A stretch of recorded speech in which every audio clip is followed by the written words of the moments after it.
Welcome to If You Can Keep It, a podcast created by the Wisconsin Institute for Law and Liberty. Our last two episodes, we talked about young voters and shifting political dynamics, but so much of what's shaping our younger generation is happening in classrooms far outside the home. So now with back to school just around the corner, we want to chat about how parents, educators, and leaders in the community can promote patriotism in the classroom and at home. Rick, welcome back. Also joining Rick is our colleague Lauren Groyle. She is one of our top attorneys for education policy, along with Corey Brewer, education counsel here at the Wisconsin Institute for Law and Liberty. Corey is joining us later in the episode, and she's going to talk about some of the tools Will is providing to parents and students who are heading back to the classroom this year. Let's start with Lauren. Lauren, you follow this a lot here in Wisconsin. You do a lot of great work for us here at Will. What is the state of education policy here in Wisconsin? I think the best way to talk about the state of education in Wisconsin and both nationally is to start by talking about the money. So over the past few decades here, funding has increased exponentially on education. Nationwide, over $800 billion with a B dollars are spent on public elementary and secondary education by local, state, and federal agencies. And here in Wisconsin, it's around $18,000 per student on average annually. That's kind of right in the middle of what is being spent on average across the nation. New York has the highest per pupil expenditures at around $26,000 per student. But the reason I bring up the money is that is a lot. That is a lot of money. Our state budget in Wisconsin by far is mostly education spending. So that's really important, I think, to just start there, because let's then talk about how this money is being spent and the results that we're seeing, right? In Wisconsin, as of 2024, 42% of students are at or above proficiency in math. 31% are at or above proficiency in reading. And this is coming from the National Assessment of Educational Progress, or NAEP scores, as we like to refer to them. The highest scoring state, Massachusetts, only has 51% of students performing at proficiency. And we're not talking about excelling here. Proficiency is what at grade level these students should be able to accomplish. So again, less than half of our students here in Wisconsin are meeting proficiency in math and reading, and barely half are meeting proficiency across the United States. But yet, we're spending billions and billions on education nationally, and we're spending a lot of money on it here in Wisconsin, and there's clearly a divide. We're throwing more and more money at education, and obviously education is one of the most important things that we can spend money on, right? We're getting the next generation of citizens of the United States ready to be good members of society, good citizens, but we're not actually getting the results that we should be getting based on how much money we're spending. So that's just kind of a really quick overview of the state of public education to kind of frame our conversation here today. Well, so it sounds a lot like not only are we throwing more money into schools, but we're not on track when it comes to curriculum. We're not on track when it comes to teaching kids the values that really matter. And so, one of the things that we're getting into is, has public education gotten off track? I think the answer is yes, but has public education gotten off track when it comes to teaching patriotism and teaching the values that, made this country great? And so, Rick, you've have some great experience to look back on here. Well, yeah, my reaction to what Lauren said was it's actually worse than that. We're looking at snapshots there, and snapshots can often contain a lot of noise, but what Lauren describes is really a long-term trend, and by long-term, I don't mean 10 years, I mean 20, 30, 40 years, where the amount that we've spent on education has consistently increased, and the performance has either remained flat or declined. Now, this has been occurring simultaneously with what many people believe is a politicization of public education. If you look at the curriculum in ed schools over the years, it has migrated towards this pedagogy of the oppressed and these oppressed narratives. Sophistication is now thought to be consist of being hypercritical of the United States, of emphasizing its flaws. Certainly that's something that you should do. You should teach history in full. And there are going to be things about American history that are not salutary. But you also have to keep things in perspective.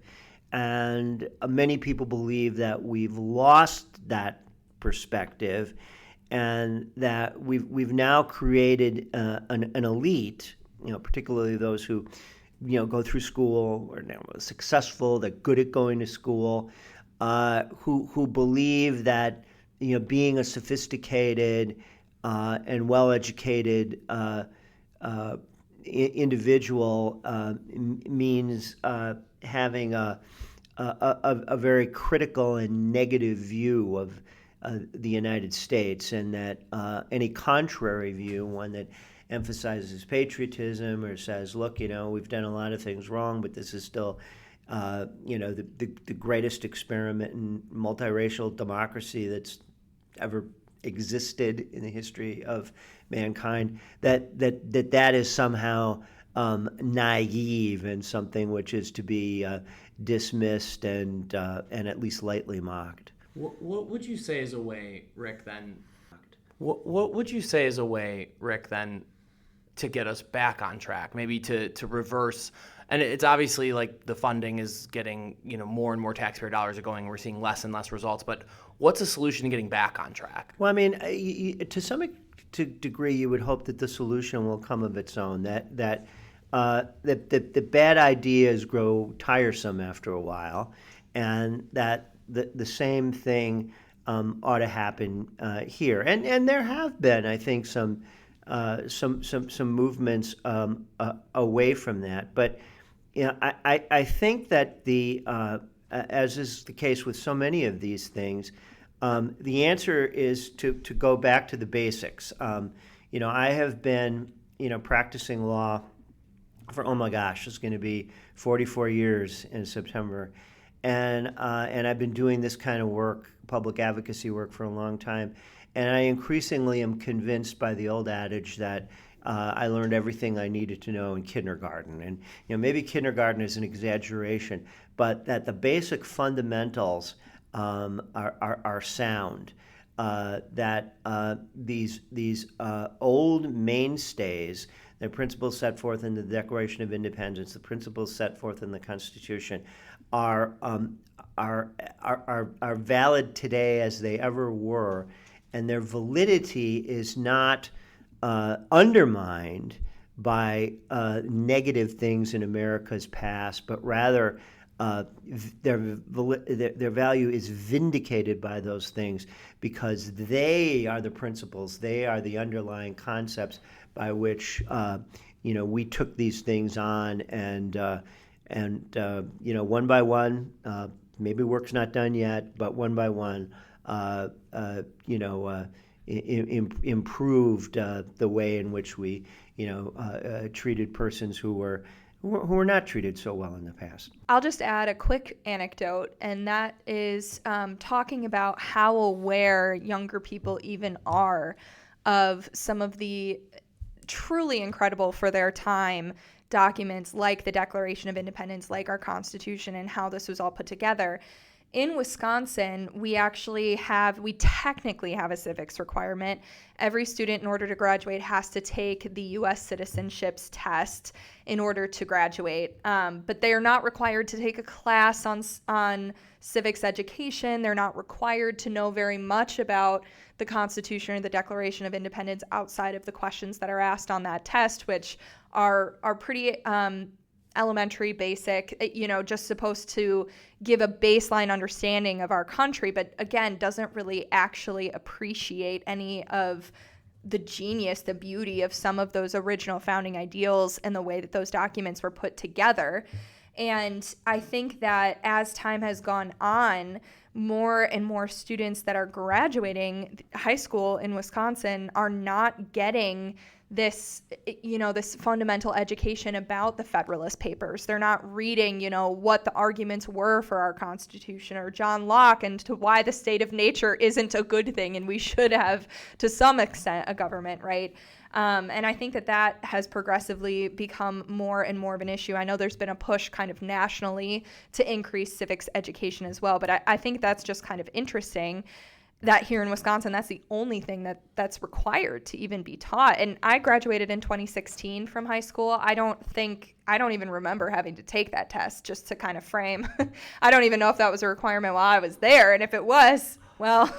oh no, Lauren, you never really graduated. Right. You have to go back now.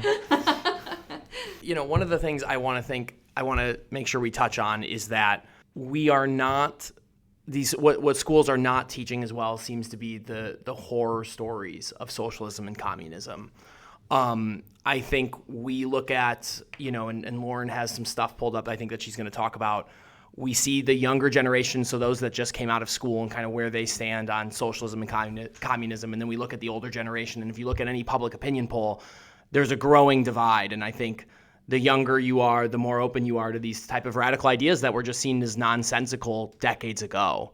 And I don't know, Rick, if you would agree with that. Yeah, so here's a statistic that nobody knows. From the beginning of humankind till about the year 1800, people lived on an average of, in today's dollars, $3 a day. $3 a day. Grinding poverty for millennia. And then in 1800, it changed. And the standards of living have increased markedly. Why is that? The answer is the most effective anti-poverty program that has ever been known, and that is democratic capitalism and innovation. And it's certainly, we can argue about the extent to which we should have a social safety net. I think we should. We can argue about the provision of public goods. But what we ought not to be arguing about is dismantling what is the greatest anti-poverty program that has ever been known in the history of the world. Period. And truly, that's lost. That's lost on so many young Americans.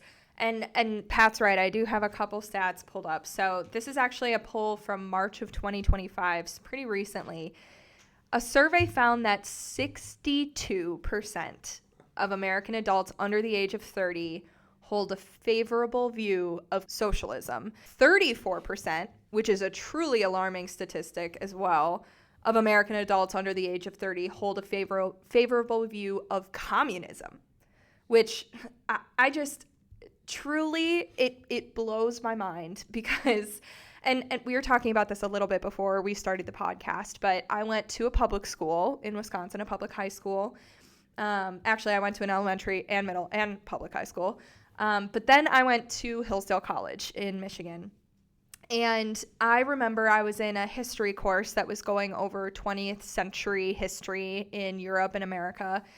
And we had to read this letter that this dad wrote to his daughters about socialism and about the dangers of socialism and how deadly it is. And I didn't know. I really didn't know. I mean, I always grew up. I was Pat referred to me earlier as also a Rush Limbaugh baby, listening to Rush Limbaugh growing up in the car when my parents were driving around. But so I always was told over and over. I can't believe Rick doesn't know what a Rush baby is. I remember what a Rush room was back in the day.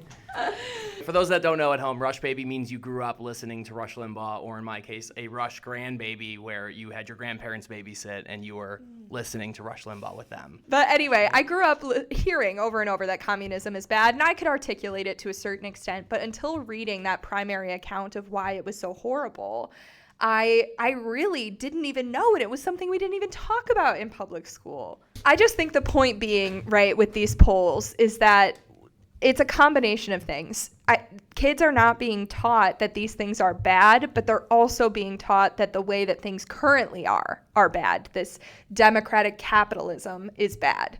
And the combination of those two things is resulting in well over half, almost 2/3 of American adults under the age of 30 having a favorable view of one of the deadliest types of government there is. That's terrifying.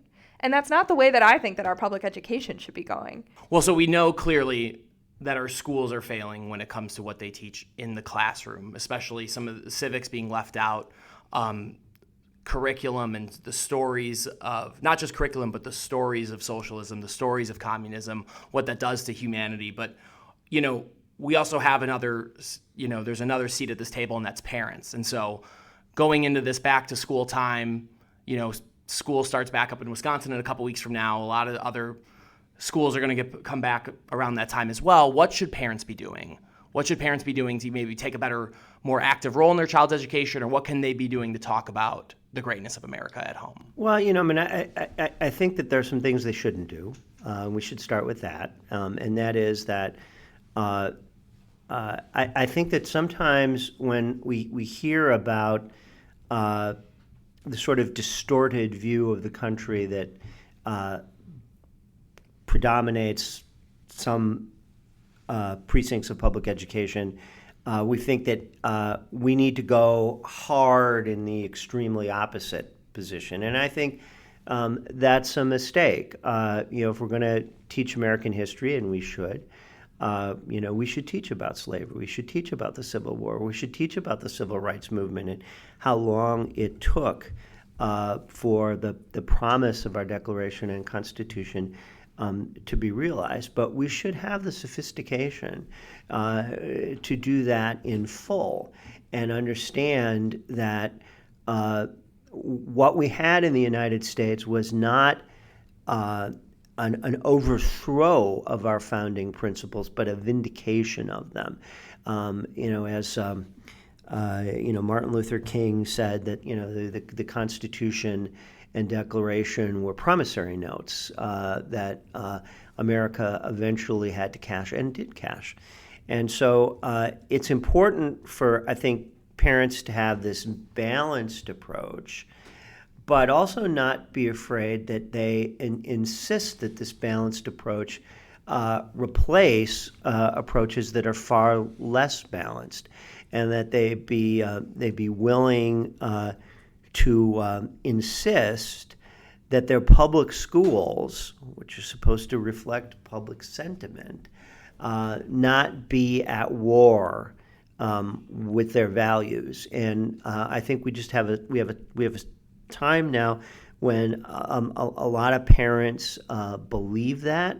It causes a lot of dissatisfaction with public schools. It feeds a lot of enthusiasm for school choice. There's nothing wrong with school choice. I'm a strong proponent of school choice, but I think that it's important for parents to insist and for educators to realize that it is not their role to change the world. It's their role to educate persons within the context of United States. This democratic capitalist society, which has unleashed, as we said before, the greatest anti-poverty program that's ever been known to mankind. I totally agree with everything Rick said, and I think that that's in part why parents should be having additional conversations with their kids when they're growing up about these issues, about these topics, because to a certain extent, there's going to be curiosity on certain issues, especially as you get into the older grades, high school, where, if you're not talking to your kids about some of these issues, that they may, turn to their teachers or to other people to have these conversations.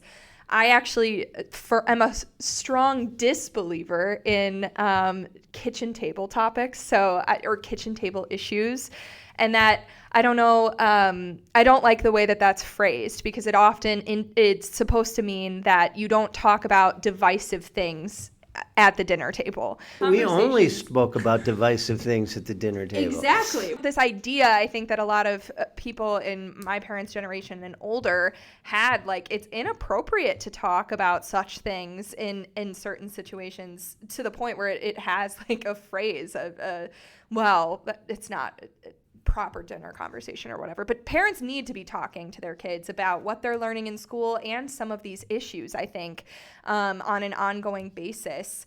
And I already, we know that politics and what party you kind of lean towards has a lot to do with your upbringing and these conversations. So I'm not saying that this never happens, but parents really need to be talking to their kids about some of these issues, so that, it's not so jarring at school, and there's not just one point of view happening from teachers if they are going to take that perspective. And I think that's really important, although it is hard, and it's hard for parents to constantly be involved and constantly having to babysit what's being taught in schools. I understand that's frustrating as well, but that's part of the reason why it's so important that parents know a little bit about what rights and what laws they have involving their children's education, like the FERPA and the PPRA, which we'll talk about in a little bit. But I think it's really important that parents know that they have access to some of this information as well at their schools, even if they aren't talking to their kids about it. All right, so one of the things we want to talk about in this episode is, with parents going back to school, with kids going back to school, schools restarting for the year, how can we help give them some of the tools and resources to have a successful school year? And so joining me is Corey Brewer, Education Counsel at the Wisconsin Institute for Law and Liberty. She is the head of the Restoring American Education Project, which does fantastic work in this area.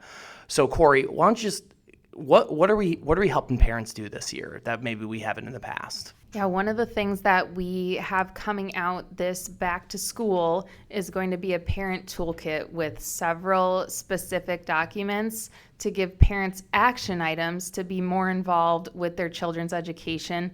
I think a lot of parents either assume that no news is good news and they just aren't that involved, or something happens and then they need to understand a policy or a federal law or a state law and oftentimes don't know where to begin. So we're going to have a variety of explainers. What kinds of questions should you be asking about reading instruction, math instruction, cell phone policies? What is Title IX? What is Title VI? Should I be getting notification when the school is going to give my children a survey? And just really easy to understand resources for parents to really be more involved with their children's education, which they absolutely should be. I think, too, what's so important is sometimes you don't know what you don't know, right? So often parents don't even, like Corey mentioned, don't even know there's a problem until it's already happened. And a lot of this is better handled proactively than retroactively, especially when it comes to exposure to certain topics and to certain educational issues. You want to know what's happening before it happens in the classroom, because the aftermath, sometimes there's just not very much recourse that you can take. Which is really frustrating for a lot of parents. So part of the problem that we're trying to solve here is making sure parents know on the front end of the school year what they should be looking for, as opposed to dealing with things after the fact that they happen. And one of the things that parents can be doing proactively is they actually have a right under federal law to the instructional materials for the classes that their children are in. And there's this new case, Mahmoud versus Taylor. They can take a step right now at the beginning of the school year and opt their children out of certain instructional materials and certain classroom instruction when it violates their religious beliefs, because parents have this constitutional right to direct the education and upbringing of their children, and the United States Supreme Court just clarified that that includes the religious upbringing of their children. And Will is going to have a really easy-to-use, fillable form for parents who want to opt their children out of certain instruction and notify their kids' schools about that. I think just one other thing too, I think parents should know is, you guys as parents have a right to seek the curriculum and the documents and the teachings that are happening in the classroom. You can ask your teacher for that. You can ask the school for that. And so Corey, if you could just speak to that just for a little bit. Yes, and one of the key things too, this federal law that you're discussing, oftentimes it has actually been used to keep information from parents, which we think is absolutely an incorrect interpretation of the law, because access to those records belongs to the parents until the child turns 18. So this is a request that parents can be making and absolutely should be making so that they know what's going on in the education of their kids. Corey, is there anything else you want parents to know just before they head back to school this year, or before their students head back to school this year? I would really encourage parents and grandparents really to take a look at this toolkit that we will be putting out, because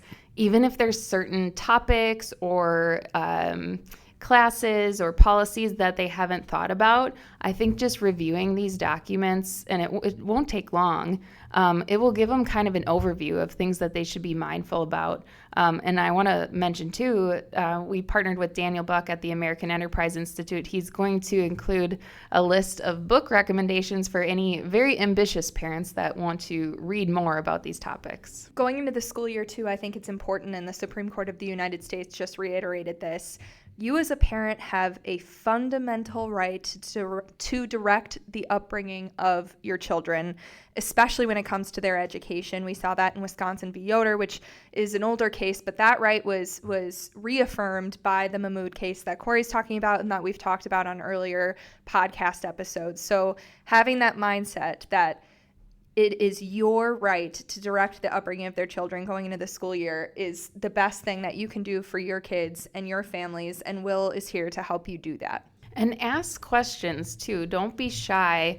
I think a lot of times parents ask one question and then they feel, oh no, I should know this, or why is this administrator or teacher or school board member, why are they, citing this particular policy or law? Ask more questions. You should absolutely be involved in these topics. We're almost out of time, and so we like to kind of wrap up these episodes with an off-the-cuff question for Rick. And so, Rick, this one we wanted to see, and it's a good one because, we've done 6 episodes of talking about keeping the republic. So what do you think is the single greatest driver of decline of patriotism in our country right now?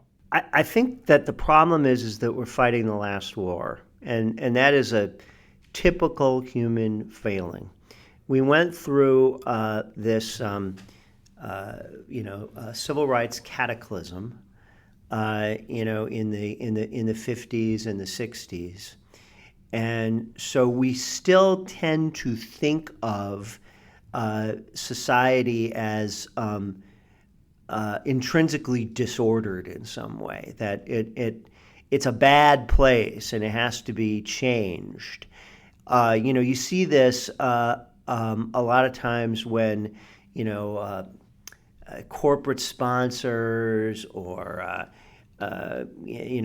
politicians sort of speak of things like the value of disruption or being the change that we seek, without any real consideration of whether we should be seeking change at all. And so I think that because we're still reacting to some very real problems that were taken on, and the situation substantially improved, we now tend to take, our elites in particular, tend to take an oppositional view, like a default oppositional view towards society, and that undercuts both patriotism and the institutions that sustain democratic capitalism. And you're starting to see it on both the left and the right, frankly. And I think that the pendulum needs to swing back. Would you say that not being a Swiftie is an oppositional view? not being a Swiftie is an oppositional view. No, that's just as I think I mentioned off the air. Look, I'm going to be a chauvinist baby boomer now, even though I think in many respects the baby boomers are just really frustrating. Joni Mitchell versus Taylor Swift. I don't really think that's a debate. Excellent. Well, thanks again for listening. While that wraps up our limited series podcast that we launched this summer, feel free to follow Will on all of its social media platforms. We'll continue to post radio interviews and press releases and all the things we're working on at the Wisconsin Institute for Law and Liberty. Stay tuned. There's always more to come.